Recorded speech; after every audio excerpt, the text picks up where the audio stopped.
Police, sa Matinik na Misis, Season 3. Yan po. Wow! What is the best thing about the show? The best thing about the show is yung samahan namin ng cast. Kasi para kaming isang malaking pamilya talaga na masaya talaga. Walang pressure, walang paestalan, walang gano'n. Isa tapos ka na, ayaw mo pa umalis, antayin mo lahat matapos kasi ayaw mo umalis dahil kasi.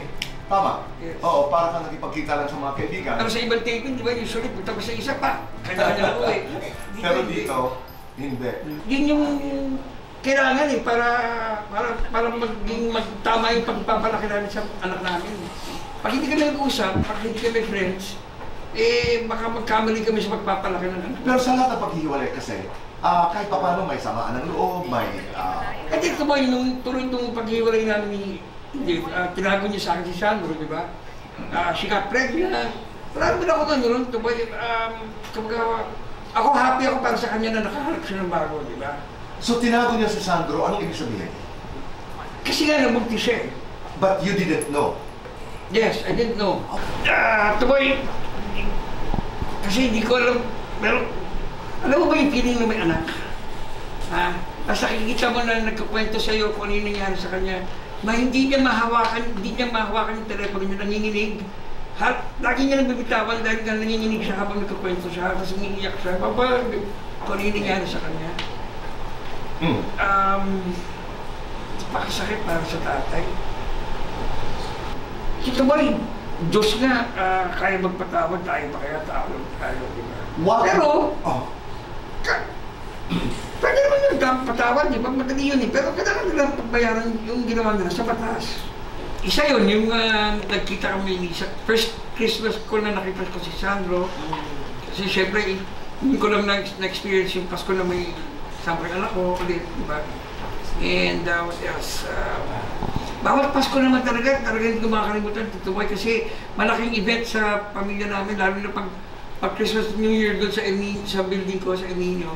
Lalo pag New Year, yung buong kanya namin, doon nanonood ng fireworks doon sa casa namin. So talaga malaking event talaga yung Christmas at New Year sa amin. Matigas, malambot. Matigas! Mga Ginoo, pilyo. Pilyo! Maliit, malaki. Maliit! Matinik noon, matinik pa rin ngayon. Matinik ngayon! Cute noon, mas cute ngayon. Mas cute noon! Mayaman noon, mas mayaman ngayon. Mas mayaman noon! Lalaban, susuko. Lalaban? Magpapatawad, maninindigan. Maninindigan. Para sa sarili, para sa pamilya. Para sa pamilya. Para sa asawa, para sa anak. Para sa anak. Sino ang mas matigas? Si Senador Bong o ikaw? Siyempre Bong, siyempre. Sino ang mas matinik? Si Aga o ikaw? Isip ako muna. Parang lang. Okay. Sino ang mas under? Ikaw o si Mrs.? Si Aga. Sino ang mas pogi? Ikaw, mga anak mo? Ako siyempre, original. Lights on or lights off? Lights off. Happiness or chocolates? Happiness. Best time for happiness? All the time. Complete this. Sana ngayong Pasko. Sana ngayong Pasko masaya tayong lahat.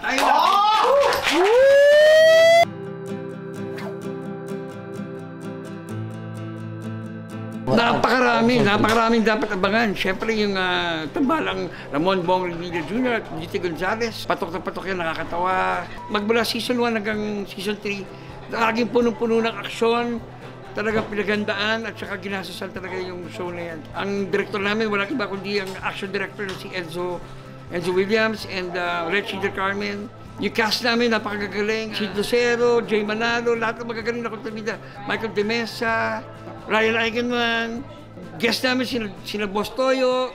Mga komedyante namin, si Dennis Padilla, Jeff Tam, ako, si May Bautista. Ang daming dapat abangan. Lalo na itong season 3. Ginawa namin para sa Christmas talaga to. Kaya matutuwa talaga lahat ng tao. Ay, masaya. Lagi naman masaya ako si Tito Boy. Very intelligent, very... talagang kumbaga, pag si Tito Boy ako, usap mo yung utak mo may exercise. Di ba?